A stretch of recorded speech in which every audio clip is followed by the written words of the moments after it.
Del Evangelio de nuestro Señor Jesucristo, según San Juan.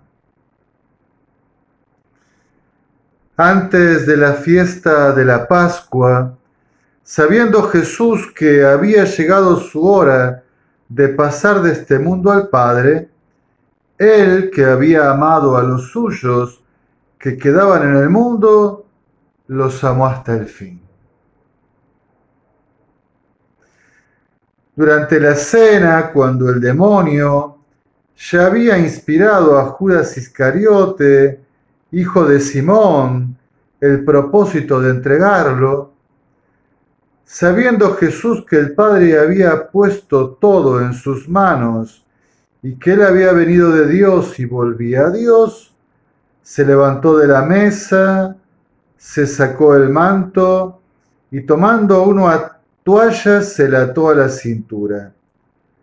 Luego echó agua en un recipiente y empezó a lavar los pies a los discípulos y a secárselos con la toalla que tenía en la cintura.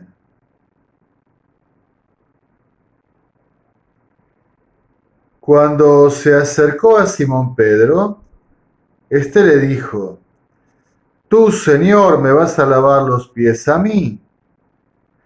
Jesús le respondió: No puedes comprender ahora lo que estoy haciendo, pero después lo comprenderás. No, le dijo Pedro, tú jamás me lavarás los pies a mí. Jesús le respondió: Si yo no te lavo, no podrás compartir mi suerte. Entonces, Señor, le dice Simón Pedro, no solo los pies, sino también las manos y la cabeza.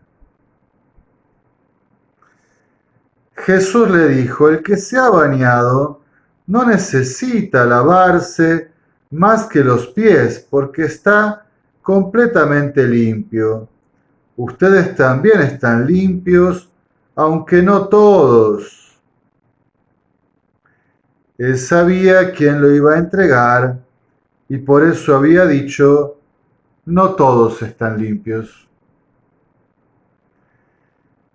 Después de haberse lavado los pies, se puso el manto, volvió a la mesa y les dijo: ¿comprenden lo que acabo de hacer con ustedes? Ustedes me llaman maestro y señor y tienen razón porque lo soy. Si yo que soy el señor y el maestro les he lavado los pies, ustedes también deben lavarse los pies unos a otros. Les he dado el ejemplo para que hagan lo mismo que yo hice con ustedes. Palabra del Señor. Gloria a ti, Señor Jesús. Cristo en el centro.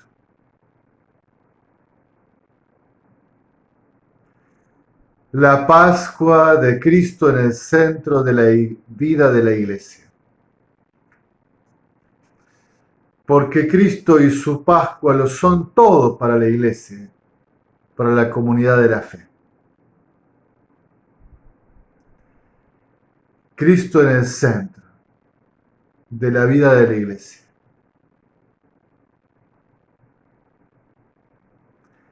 Mis queridos hermanos, comenzamos hoy a transitar el triduo pascual en Jueves Santo, con la misa de la Cena del Señor, con el lavatorio de los pies.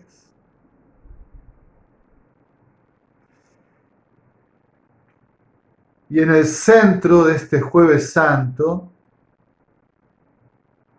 van a emerger tres temáticas muy importantes. La voluntad del Padre, la oración en el huerto de Getsemaní, el servicio a los hermanos, el gesto del lavatorio de los pies, la Eucaristía, donde se resume y se compendia todo el amor que Cristo el Señor nos ha revelado para vivir. Hermosamente, el apóstol y evangelista Juan, al comenzar el capítulo 13, que acabamos de leer, nos dice que Jesús, sabiendo que había llegado su hora, la hora famosa de este evangelio, la hora de la glorificación del Padre por el Hijo en la cruz, la hora de la gloria de la cruz. Tanto amó Dios al mundo que le entregó a su propio Hijo. Sabiendo Jesús que había llegado la hora de pasar de este mundo al Padre, habiendo amado a los suyos que quedaban en el mundo, los amó hasta el fin, hasta el extremo. Por lo tanto, como en toda la Pascua, como en todo el triduo pascual, el acontecimiento de la pasión, muerte y resurrección, tenemos un máximo esplendor de revelación. Hasta el extremo Jesús ama, se ofrece, se comunica y por tanto nos abre el camino.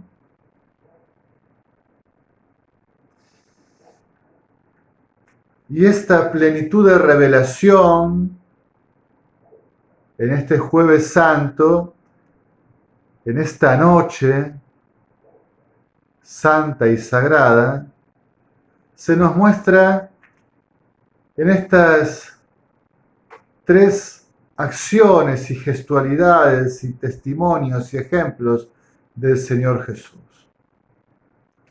En Getsemaní, en el huerto, antes del arresto y que comienza el proceso del juicio y la condena, lo encontramos orando, hundido en la profundidad de la noche y hundido también, humanamente hablando, en el misterio de su persona divina que ha asumido por la encarnación la humanidad, humanamente experimentando la angustia de esta hora. El hondo misterio de amor y de dolor de esta hora. Y allí en Getsemaní lo vamos a ver contemplar orando al Padre. Padre, si es posible que pase de mí este cáliz, pero que no se haga mi voluntad sino la tuya. La voluntad del Padre. El Hijo ha venido para hacer la voluntad del Padre, para revelar la voluntad del Padre, su santo proyecto de alianza, de reconciliación, su invitación a la comunión eterna, el misterio de comunión que Dios es. Y el Hijo vive para hacer la voluntad del Padre. Y es el camino que le propone a sus discípulos. Si alguien me ama, cumplirá mis mandatos, mis preceptos, mi palabra. Entonces mi Padre y yo iremos a Él y habitaremos en Él, haremos morada en Él. Estarán en comunión con el Padre y conmigo en el Espíritu si cumplen los mandatos, si hacen la voluntad del Padre como el Hijo, Jesucristo, hace la voluntad de su Padre y siempre eternamente está en comunión con Él.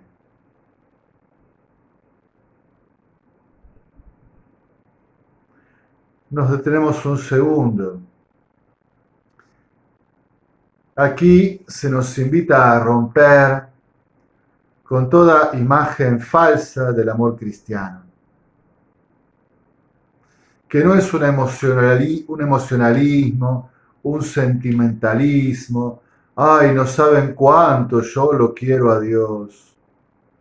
Fui a tal retiro espiritual, tuve tal experiencia de oración y lloré un montón, me conmoví, no saben cómo lloré. Obras son amores y no buenas razones, decía el refrán popular. El amor cristiano no es un palabrerío vacío, no es un romanticismo sentimentalista.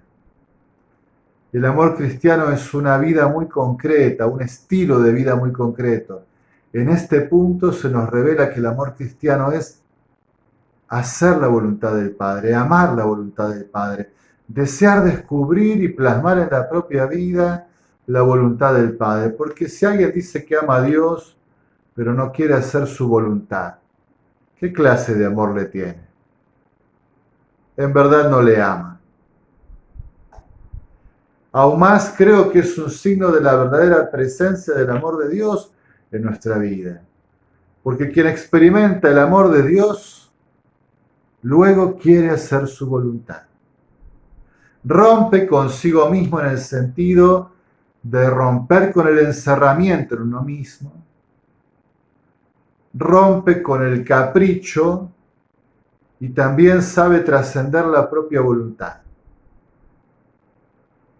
Quien ha experimentado el amor de Dios quiere configurarse a la voluntad del Padre, quiere configurarse a Cristo, el Hijo, que en la noche más profunda, en el misterio de la entrega, de la hora de la entrega, le dice, Padre, que se haga tu voluntad.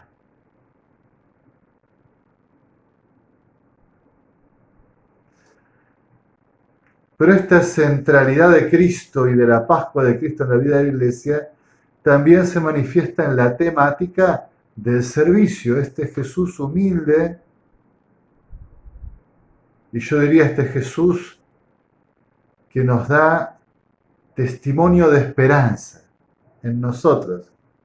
Dios en Jesucristo espera en nosotros. Nos mira con ojos de posibilidad. Conoce hasta dónde puede hacernos crecer y madurar la acción de su gracia y espera que aceptemos en nuestra libertad esta gracia que se nos ofrece. Ese Jesús humilde se abaja, se arrodilla como la encarnación en el seno de la Virgen María y en la escena del Belén. Se abaja, se humilla, se arrodilla, se anonada. Y como hacen los esclavos, lava los pies de los discípulos. Jesús el servidor que nos lava, que nos purifica. Y Pedro y también todos los demás deben dejarse lavar. Ya están limpios por su palabra, ya han sido purificados porque ahora quieren vivir según sus mandatos, sus preceptos, según la voluntad del Padre. Y los invita a este gesto servicial, de poder en la iglesia, entre nosotros los hermanos, con el prójimo distante también, como el buen samaritano, a bajarnos para servir. Y por el servicio limpiar, rescatar, reconciliar. Un amor de santidad y de misericordia que transforma. Aquí también, en este gesto de servicio en el lavatorio de los pies, se nos invita a romper de nuevo con una falsedad del amor, una mala interpretación del amor cristiano. Por tanto, quien ama no se vuelve sobre sí mismo, no está siempre pendiente de sus cosas y de sus necesidades, no se pone en el centro de la historia, del mundo, del universo, no se cree el principal y más encumbrado protagonista, sino que humilde se descentra, se corre para poner en el centro también al prójimo, al hermano, a quien quiere servir.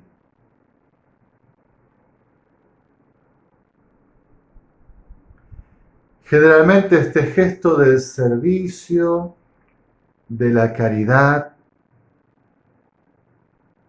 Solemos vincularlo en la iglesia a acciones muy concretas en favor de los más pobres, de los enfermos, de los que están solos, de los alejados, de los que viven concretamente circunstancias signadas por la cruz.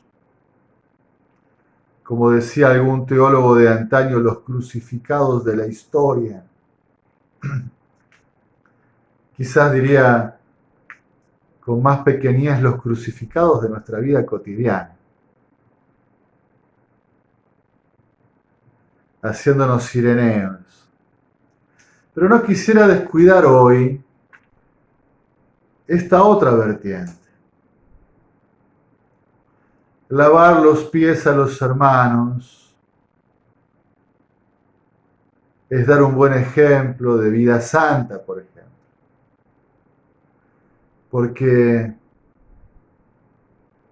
cuando no llevamos una vida con proyecto de santidad, ensuciamos no solo nuestra vida, sino la vida de los demás, la vida comunitaria. Afeamos el rostro de la iglesia. El pecado, nuestra convivencia, nuestra connivencia con el pecado, no lava, ensucia. No purifica, introduce escoria. Y en este punto, qué importante es el servicio a la palabra de Dios. Que nos lavemos los pies con la palabra de Dios, porque así vamos uniendo, ¿no? Quien hace la voluntad del Padre es el que me ama. Quien cumple sus mandatos, como el Hijo ama al Padre y hace su voluntad.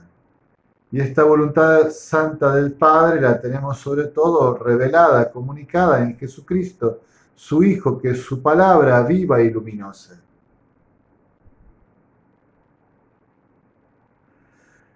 Qué importante es en la vida de la comunidad cristiana alentarnos con la palabra de Dios. No usarla como un arma para juzgar al otro, pero sí como la mejor herramienta, una de las mejores herramientas que nos ha dado el Señor para consolarnos, para alentarnos, para orientarnos, para romper las cadenas, para liberarnos, para tener vida nueva en Cristo. Que la palabra de Dios, decía el apóstol San Pablo, habite en ustedes con toda su riqueza. Este es un gran río de agua viva del Espíritu. Servirnos con la palabra de Dios. Humildemente anonadarnos, a bajarnos como humildes pecadores penitentes en camino de santidad. Comunicarnos, transmitirnos, testimoniarnos, ayudarnos a vivir la palabra de Dios, la voluntad del Padre, para estar limpios, porque el que ha escuchado mis palabras ya está limpio, dice Jesús. El que las ha escuchado, las ha aceptado y está dispuesto a vivirlas. En tercer lugar, esta noche santa nos trae el misterio de la Eucaristía. Jesús, celebrando la última cena, en continuidad y ruptura con la cena pascual del Antiguo Testamento, resignificando todo creativamente, yo diría casi un impulso creacional. Él toma ese pan y ese vino y quiere que queden como signo sacramental de su presencia real, sustancial entre nosotros. Y esto lo hace casi como un anticipo de la cruz, que está por delante. Porque como decimos siempre, la Eucaristía es la Pascua. Y no lo repetimos tanto últimamente, pero la Eucaristía es el sacrificio incruento del altar, como se decía. Es el memorial de la entrega de Jesús por nosotros para salvarnos. Él es el Cordero de Dios que quita el pecado del mundo, el Cordero inmolado, ofrecido en holocausto para nuestra salvación, para que podamos volver a la alianza con el Padre, por el Hijo en el Espíritu Santo. Por lo tanto, la Eucaristía es este amor hasta el extremo de la Pascua de la Cruz. Esta máxima revelación del amor que Dios nos tiene y con el cual nos ha amado. Y en la Eucaristía, si ustedes también lo perciben, se reúnen las dos temáticas anteriores, porque celebrar la Eucaristía, comulgar con Jesús, es comulgar con la voluntad del Padre y es comulgar con los hermanos, estando dispuestos a vivir el amor fraterno, el servicio de la caridad. En la Eucaristía, uno podría decir, se escucha de nuevo al apóstol en su epístola, quien dice que ama a Dios a quien no ve y no ama a su hermano a quien ve, es un mentiroso. Allí en la Eucaristía el amor se hace muy concreto. Es amor a Dios para hacer su voluntad, para comulgar con su proyecto, y es amor al hermano, entregarse al otro por el servicio. Es reordenar la vida, reordenar los amores. Entregarse a sí mismo es casi, diría, ponerse al último, para poner por encima de uno a Dios. A Dios. Y poner por encima de uno a los hermanos. A Dios, como enseñaba clásicamente el catecismo, porque ¿para qué es esta vida? ¿Cuál es el fin de esta vida? Bueno, poder conocer, amar y servir a Dios aquí en la historia, en la tierra, verlo, gozar de Él, en la gloria, en el cielo, en la eternidad. Y también esta vida es para tener los mismos sentimientos de Cristo Jesús, como decía el apóstol San Pablo. Poder también abajarse humildemente para amar, para servir, para entregarse en el amor al prójimo. El amor a Dios, el amor al prójimo. El amor. Y esto se ofrece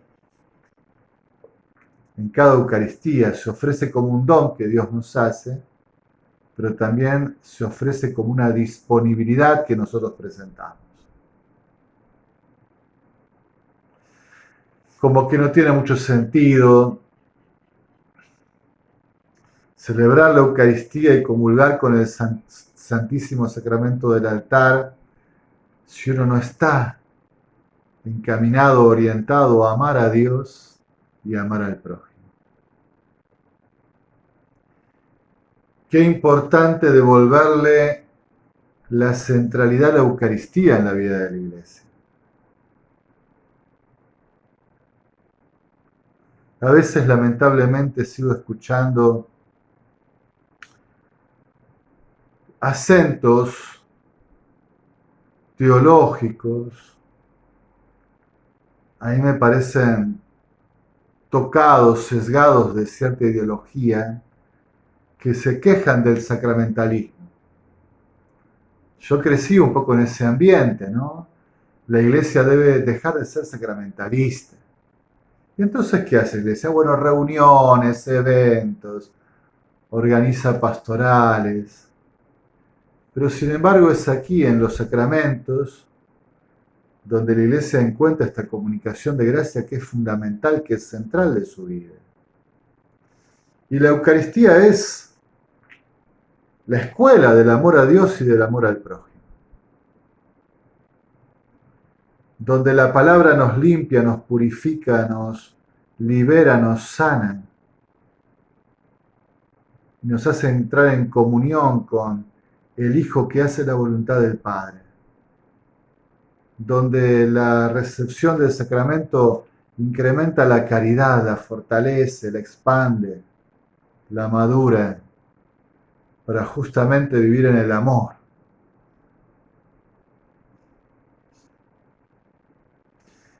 Cristo en el centro de la vida de la Iglesia. La Pascua de Cristo en el centro de la vida de la Iglesia. Y hoy, en este Santísimo Jueves Santo, esta centralidad se nos manifiesta como comunión con la voluntad del Padre, comunión con el prójimo hermano en el servicio caritativo a su vida, comunión con el sacramento de la Eucaristía, donde realmente vivimos la Pascua del Señor, nos configuramos a Cristo del Señor.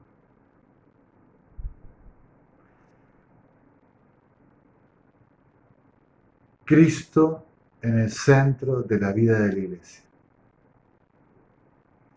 Cristo, su Pascua, son todo para la Iglesia. En alabanza y gloria de la Santísima Trinidad.